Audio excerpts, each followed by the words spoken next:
On the upside, the lesson from Medicare is that once a program is in place that provides important access, in this case to healthcare, people will become reluctant to allow any rollback of that benefit. So Medicare beneficiaries are extremely dedicated to the protection of Medicare. And I believe that once this federal program is implemented, we will see the same kind of commitment to sustaining quasi-universal coverage, which I think we could call this.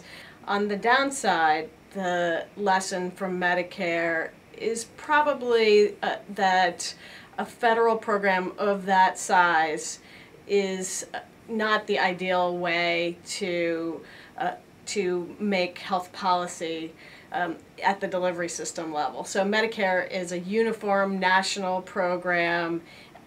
Medicare itself is just not nimble enough to do things like experiment effectively with payment reform, make effective local coverage decisions that really take into account market factors that vary widely across the country.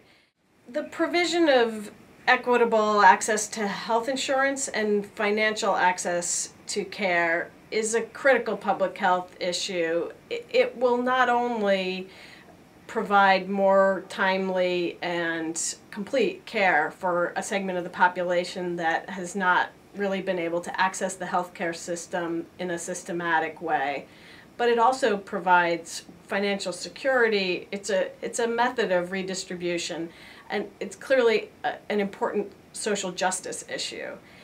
Whether or not access to health insurance will reduce health disparities in the population is a somewhat more nuanced question. We know that health disparities exist within the insured population. So access to insurance and access to health care is not sufficient to eliminate disparities. There may be some reduction in those health disparities, but in terms of the major problems that this legislation solves, disparities, I would say, is probably not the most important one. Further work looking at the delivery system, looking at other aspects of public health that go well beyond medical care and health insurance are more likely to have a dramatic effect on the reduction of health disparities.